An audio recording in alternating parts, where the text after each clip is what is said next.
방역 활동을 방해한 정광훈 목사의 사랑제일교회에 국민건강보험공단과 서울시가 구상권을 청구하기로 했습니다. 규모가요, 55억 원입니다. 자, 확진자가 1,000명이 넘어섰는데 공단에서 부담한 진료비가 55억 원입니다. 이것 청구합니다. 그리고 감염 확산 책임을 물어서 또 서울시도 이달 초에 구상권을 청구할 예정이고요. 여기에 사랑제일교회 인근에서 장사를 하셨던 분들이 교회 때문에 매출이 크게 하락했다면서 집단으로 손해배상 소송을 제기할 움직임을 보이고 있습니다. 그야말로 사면초가에 빠졌는데 자, 어떻게 될까요? 관련된 녹취 들어봅니다. 현재 사랑제일교회에서의 방역수칙 위반, 역학조사, 방해 등 감염병 예방법 위반에 따른 손해배상에 대한 저희들이 책임 범위, 손해배상액을 검토하고 있습니다. 그래서 9월 초에 소송을 제기할 예정이라는 것을 말씀드리고요. 향후 건강보험공단이나 정부에서 이제 구상권 청구에 대한 내용들을 저희들이 확인하고 난 다음에 서울시에서 해당되는 금액을 산정해서 손해배상을 청구할 계획입니다. 주로는 이 교회 관계에서 많이 발생하고 있고요. 제가 지금 제 사랑제일교회를 포함해서 경기도에서도 방역에 협조하지 않는 분들이 많은데, 네.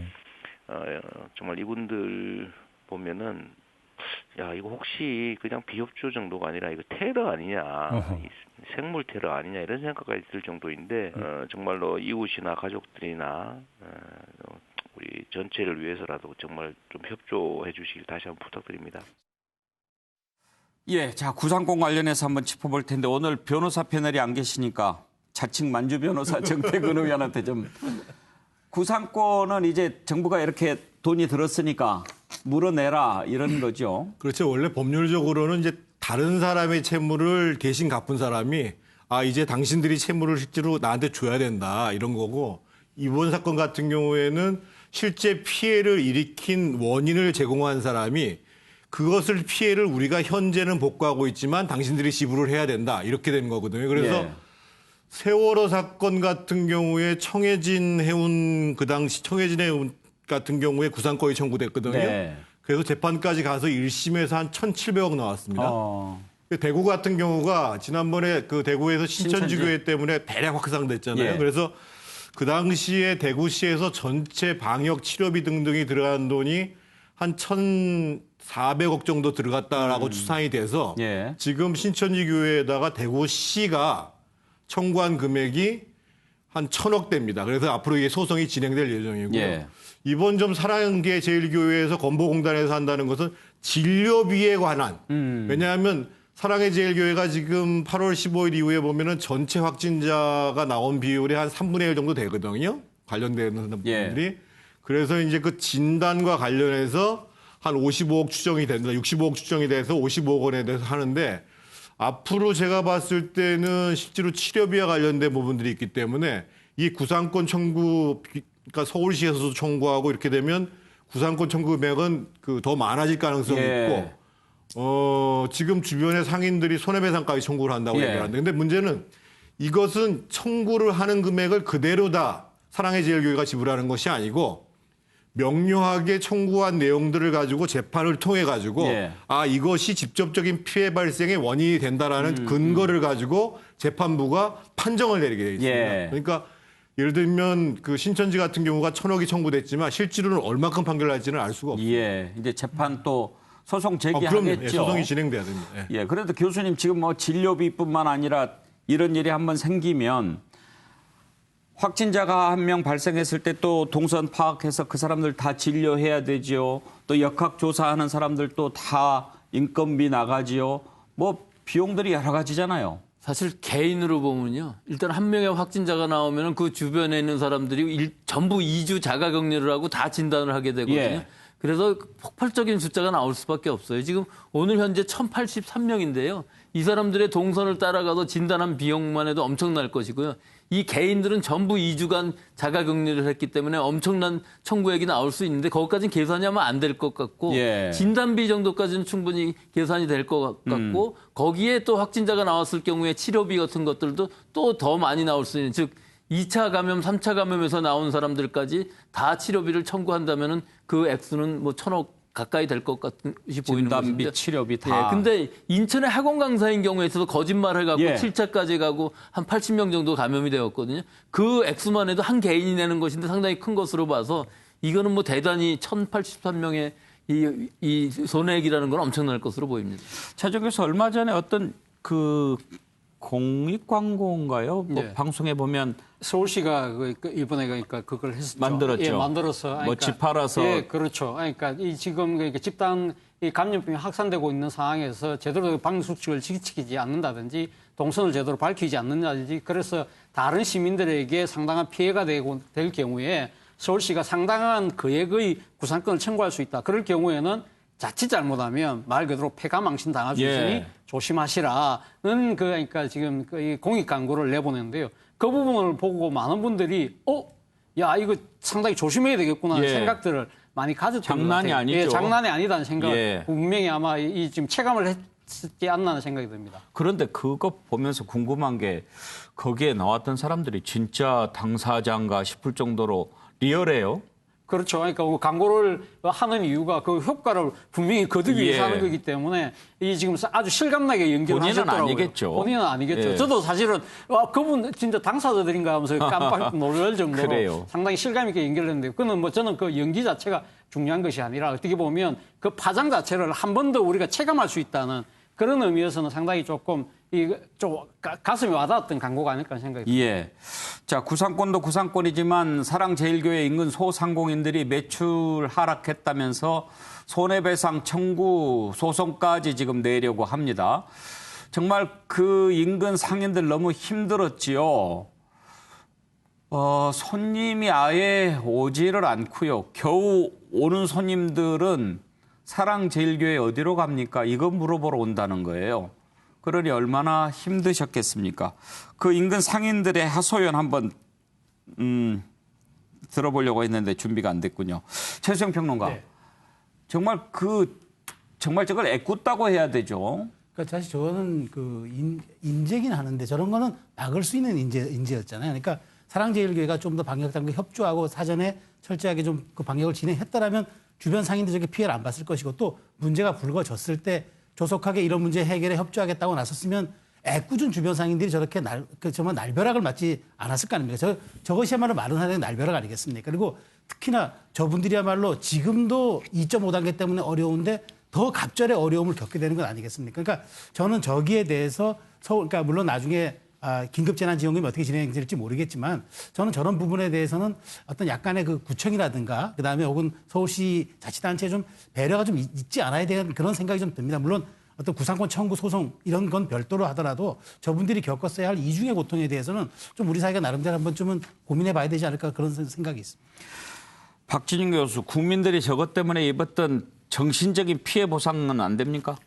저는 사랑제일교회 근처 분들이 특별 재난 지역 아닌가 뭐 이런 생각이 듭니다. 진짜 얼마나 힘들었겠습니까?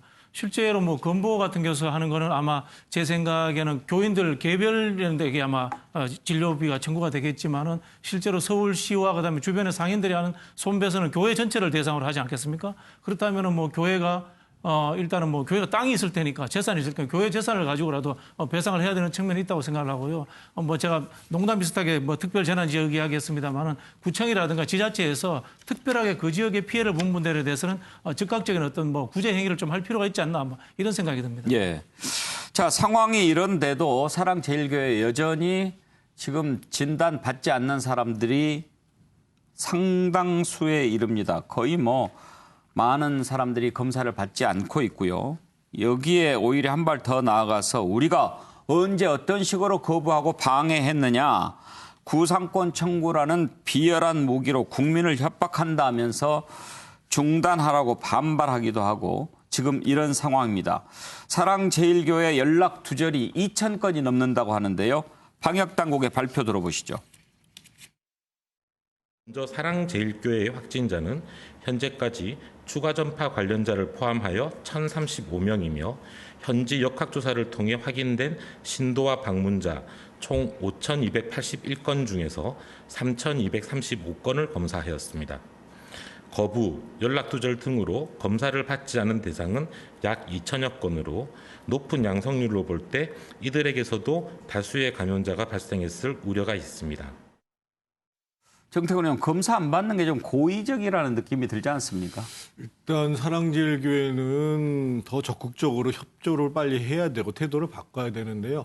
다만 저 숫자 관련해서는 제가 알기로는 실제로 전체 등록 교인은 한 병도에 3,000명 수준이었다는 거거든요. 네. 그리고 이제 주로 출석하는 교인들은 한 1,000명 수준이었다고 예. 보기 때문에 지금 연락이 안 되는 2,000명, 방문자까지 포함해서 전체 지금 이제 5,280명 정도의 명단이 있는데 그중에 한 3,200명만 지금 검사를 받았다는 거잖아요. 근데 나머지 지금 2,000명 관련해서는 실제로 교회를 안 나갔거나 또는 뭐 전혀 관련이 없는 사람도 상당수 있을 수 있어요. 근데 어떻든 지금 실제로 본인들이 교회를 방문했거나 또는 출석을 했다. 이런 부분과 관련해서는 뭐 적극적으로 예. 받아야 되는 것이 마땅하고 더더군다나 지금 구상권까지 계속 청구 들어오는 상황에서 저는 교회 지도부가 이제는 좀 태도를 근본적으로 전환해야 되는 게 아닌가 예. 이런 생각을 가져봅니다. 태도를 근본적으로 전환할 생각이 전혀 없어 보입니다. 사랑제일교회 변호인 발언 한번 들어보실까요? 코로나 사태에 국민 탓만 하던 문재인 정권이 급기야 구상권 청구까지 들고 나왔다. 사랑제일교회는 역학조사를 거부하거나 방역활동을 방해한 사실이 없다고 누차 밝혔다. 없는 사실을 있다고 가정한 후 이를 근거로 거짓 정치 공세를 하지 말 것을 촉구한다. 국민을 적으로 생각하고 타도하고 문재인 정권은 국민과의 전쟁을 당장 중단하라. 기독교 신자이고 우파인 것 같습니다. 교회에만 가고 절에는 가지 않으며 광화문 문재인 규탄 국민들에게는 가는데 민노총 집회에는 가지 않았습니다. 대한민국 그 누구 그 어떤 집단도 한순간에 코로나 집단 감염의 주범이자 혐오의 대상으로 생매장을 당하는 것입니다. 차정 교수, 결국 사과의 말은 한마디도 들을 수가 없습니다. 결국 뭐 지금 사랑제일교회가 저렇게 반발하는 이유는 우리가 앞서 이야기했다시피 이번 그 재확산의 상당한 책임을 사랑제일교회가 질 수밖에 없다. 그렇기 때문에 지금 당장 구상권 청구까지 이야기가 나오고 있지 않습니까? 그렇기 때문에 사랑제일교회 입장에서는 이 상황을 그대로 받아들일 수 없다고 아마 판정을 나름대로 판단을 한 것 같아요. 그렇기 때문에 어떻게 보면 지금 사랑제일교회는 이 재확산의 가장 큰 원인은 이 지금 사랑제일교회가 아니라 정부가 이제 좀 느슨하게 생각하니까 이 지금 방역의 여러 가지 조치들을 그러니까 느슨하게 했던 부분들, 예를 들면 임시 공휴일을 정한다든지 쿠폰을 나눠준다든지 그런 부분들 때문에 했는데 왜 책임을 우리한테 떠넘기느냐. 그래서 일종의 뭡니까 이 정치적 희생양으로 본인 스스로들 이렇게 자리매김을 하고 있다. 그거는 결국은 이 그 사랑제일교회에게 앞으로 지금 닥칠 그런 구상권 청구를 나름대로 그러니까 지금 방어하기 위한 하나의 수단이라는 생각이 들고요. 그리고 또 하나는 이 지금 이번 그것이 방역의 문제가 아니라 정권적 차원의 탄압이다. 그러므로서 자신을 정치적인 그러니까 희생자 코스프레를 통해서 일종의 그 지지층들을 결집하려는 그러한 의도도 갖고 있는 것이 아닐까 하는 생각이 드는데요. 그 문제는 이 지금 사랑의 제일교회가 이렇게 반발한 부분에서 아마 이 지금 이를 지켜보는 다수의 국민들은 과연 어떻게 생각할 것인가. 제가 생각했을 때는 상당히 적반하장의 태도가 아닐까라고 생각할 가능성이 저는 상당히 높지 않을까 하는 생각이 듭니다. 그래요. 최수영 평론가. 자신들이 피해자라고 하는데 얼마나 많은 국민들이 공감할까요? 그러니까 저렇게 본인들이 이제 희생양이고 피해자라는 프레이밍을 통해서 난국을 좀 빠져나가 보겠다는 나름의 전략을 세운 것 같은데 그럴수록 이 기독교 전체가 혐오의 대상으로 전락할 수 있다는 그 정말 엄중한 위기감을 좀 느껴야 한다고 생각합니다. 지금 그렇지 않아도 젊은 기독교인들 중심으로 해서 자성의 목소리가 나오고 교회가 더 이상 국민에게 혐오의 대상으로 가서는 안 되고 정말 신앙의 가치를 온전하게 지키는 곳이 되어야 한다고 이야기하는 와중에서 사랑제일교회가 저렇게 끝까지 국민과 일전을 불사하겠다는 저런 생각으로 저런 태도로 계속 나간다는 거는 저는 저것이 정말 교회에 대한 재앙을 넘어서 저건 되돌이킬 수 없는 본인들의 저건 회착으로 저는 기록이 될 거다 생각이 됩니다. 지금이라도 늦었지만 만시지탄의 감을 있지만 늦었다가 할 때 지금이라도 빨리 협조하고 좀 태도 전향을 하는 것이 저는 그것이야말로 조금 그나마 지혜로운 나머지 한 줌의 지혜가 아닌가 생각이 됩니다. 예. 정부의 이런 방침에 반발하고 나아가서 이제 전방위적으로 고소까지 하고 있습니다. 우리가 피해자일 뿐만 아니라 당신들이 잘못했다는 겁니다. 한번 들어보실까요?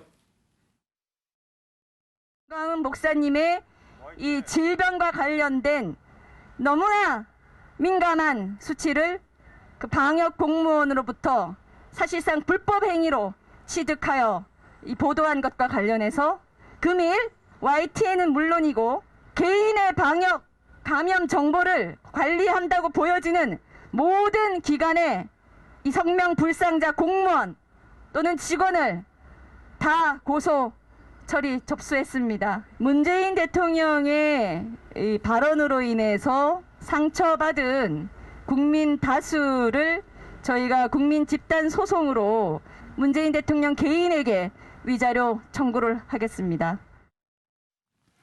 박진영 교수, 정은경 본부장까지도 고소했더라고요. 그렇죠. 이게 언론과 정부, 정은경 본부장, 대통령까지 고소 고발했다는 이야기는 아까 우리 차지원 교수님은 좀 좋게 그나마 적반하장편 제가 보기에는 똥 낀 사람이 화낸다라고 이게 봤을 때는 뭐 정부가 느슨하게 한 것에 대해서 적반하장이 더 센 말 아닌가? 더 센 말 그런가요? 하여튼 예. 이 정부가 느슨하게 한 것이 원인이다 이런 차원의 문제가 아니고 정부가 하고 있는 방역 지침이라든가 검사 이런 것들 자체에 대해서 모든 것을 다 부정하는 상황인 거예요. 실제로 저희가 보기에는 봤을 때 이분들이 또 구상권까지 청구된 상황에서 이 벼랑 끝까지 몰렸다고 생각하기 때문에 끝까지 저항하는 상황인데 저는 이분들이 뭐 개과천선할 생각이 있을 거라고 보지 않아요. 오히려 정부에서 이분들이 가지고 있는 감염법이라든가 다양한 법률적 최저치로 적용해가지고 이분들을 최대한 고립해서 압박시키는 것 외에는 실제로 방법이 없는 것 같습니다. 그런 상황으로 만들어가는 것만이 혹시라도 있을 수 있는 다른 작은 교회라든가 이런 곳에서 대면할 수 있는 이런 것들을 예방하는 차원이 되지 않을까 이런 생각이 듭니다. 네. 예, 지금 사랑제일교회뿐만 아니라 몇몇 교회들도 마치 정부의 방역 활동에 반발하는 것이 종교의 자유를 지키는 것이냐 이렇게 호도하면서 문제를 일으키는 곳들이 많습니다. 인천의 한 교회 목사는 QR코드를 찍으면 중국어로 정보가 넘어간다 이런 주장도 했지요. 그 목사도 확진 판정을 받았습니다. 자, 대면 예배 정말 지금 이렇게 교회발 집단 감염이 끊이지 않는 상황에서 비대면 예배로 전환이 그렇게 힘든 일일까요? 거듭 자제를 부탁을 하는데도 강행하는 교회들. 최근에 개신교 회복을 위한 비상대책위원회는 사죄 성명서를 내기도 했습니다. 한국교회가 코로나 사태 앞에서 우리 사회와 국민에게 씻을 수 없는 죄를 지었습니다. 정광훈과 극우 기독교 중심으로 저질러졌지만 이를 방조무긴한 책임은 부인할 수 없습니다. 이런 자성의 목소리를 내기도 했는데요. 자, 관련된 녹취를 듣고 한번 함께 생각해 보겠습니다. 그러니까 코로나 바이러스가 있으면서 동성연애자들 그들에서 바이러스 나오고 사이비 이단 이런 데서 바이러스 나오고 수많은 사람이 많이 죽어서 안타깝지만 하나님이 심판하시는 거예요. 지금 하나님이 경고하시는 거예요. 경고. 지금 여러분 우리가 QR코드 있잖아요. 그거 하면 중국으로 딱 정보가 다 넘어간대요. 그 백신을 개발하면 백신을 맞은 사람 그 백신 안에 그 사람의 유전자까지 다 조작할 수 있고 그 사람의 정신과 육체까지 다 조종할 수 있다는구만. 결국에는 뭐예요 이게 인간을 통제하는 쪽으로 가게 되는 거예요 이게. 그래서 백신 맞으면 절대 안 된다고 또 아마 그렇게도 많이 이야기해요.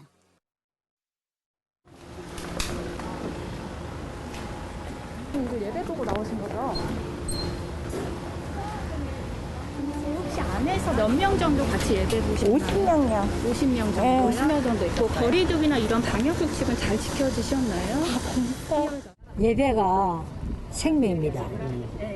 예배 보지 마라 하면은 너희들 죽으라 하는 똑같은 말로 우리는 받아들입니다. 비대면이라는 예배는 성경에 없습니다. 이렇게 하는 법은 없습니다. 동산 사회사지 그렇게 하는 법이 없습니다. 최근 일부 교회에서의 대면 예배를 강행하는 등 방역 지침 위반과 관련된 신고가 급증하고 있고 지난 주말에는 200건이 넘는 신고가 접수되었습니다. 종교 활동의 자유와 국민의 생명을 지키기 위한 정부의 방역 조치가 서로 양립할 수 없는 것이 아닌 만큼 정부의 조치에 협조해 주시기를 거듭 당부드립니다. 특히 이번 수요 예배 때에도 적극적인 협조를 부탁드립니다. 교회뿐 아니라 방역 조치 위반 사례에 대해서는 우리 모두의 안전을 지키기 위해 법과 절차에 따른 조치를 실시할 수밖에 없습니다. 예, 최정 평론가, 예배가 생명이나 다름없죠. 그러나 대면 예배라고 하는 것은 신자들끼리 이렇게 모이는 거잖아요. 네. 그걸 하지 말라는 거지. 하나님을 대면하지 말라는 건 아니잖아요. 네, 저 아까 어떤 목사님께서 대면 예배 하지 말라는 건 이제 성경 말씀도 없었다고 하는데 당연히 성경은 기원전 아닙니까? 저는 제가 보기에 당연히 그때는 그 시대에 맞는 예배 방식이었고 지금은 정말 AI 시대 아닙니까? 그렇다면 저는 시대에 맞는 예배 방법도 나와야 된다고 생각합니다. 세상이 공동선을 넘어서는 저는 종교는 없다고 생각합니다. 그렇기 때문에 종교와 기도 드리는 방식도 우리가 어느 곳에서 하나님을 찾아도 상관없습니다만 꼭 그것이 대면 예배의 방법이 아니냐는 저도 저 질문의 소지가 있다고 보고요.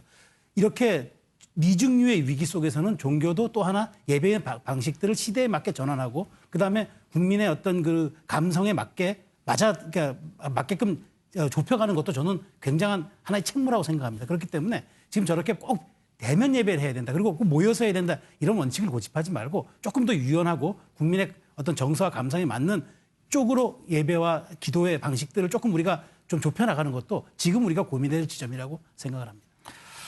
차정 교수, 네. 지금 뭐 옛날 일제시대 신사참배의 그 때와는 다르지 않습니까? 그렇죠. 뭐 지금 뭐 신앙을 생명과 같이 여기는 이들에게 종교의 자유는 목숨과 바꿀 수 없는 가치. 그 당연한 말이죠. 그러나 지금 이 대면 예배를 지금 하지 말라는 그 자체가 지금 종교의 자유를 빼앗으려고 하는 게 아니지 않습니까? 과거 조선시대 때 뭐 천주교 박해하던 그런 상황, 그리고 또 일제강점기 시대 때 신사참배를 강요하는 그런 상황은 다른 것이거든요. 그러니까 지금 기독교의 최대의 가치가 이웃 사랑이라고 한다면 그 사랑을 실천하는 부분에 있어서도 상당히 지금 이 대면 예배 자체가 이웃에게 그러니까 예상치 못한 폐해를 줄 수 있다. 그런 측면에서라고 한다면 본인들이 지금 가장 궁극의 가치라고 생각하는 사랑의 가치를 자칫 잘못은 훼손할 수 있다고 한다면 그 형식은 조금쯤은 잠시나마 저는 바꿀 수 있다는 생각이 듭니다. 가톨릭 같은 경우에도 보면 상당히 수천 년의 역사 속에 이 전례라는 이것이 제도과의 형식의 변화 이런 부분들에 대해서 상당히 중요시 생각이 하거든요. 그러니까 시대 상황에 따라서 예법이라는 것 자체는 항상 바뀔 수 있다는 겁니다. 그런 측면에서 본다고 한다면 이웃 사랑을 실천하는 방법이 꼭 이 대면 예배가 상당히 피해를 준다고 한다면 그 방식은 잠시 유보하는 것도 하나의 사랑의 실천 방법이 아닐까 생각이 듭니다. 예. 천안의 한 교회 앞에는 이런 글을 붙인 목사가 있습니다. 예배 드리면 죽인다고 칼이 들어올 때 목숨 걸고 예배 드리는 것이 신앙입니다. 그러나 예배 모임이 칼이 되어서 이웃 목숨을 위태롭게 한다면 모이지 않는 것이 신앙입니다.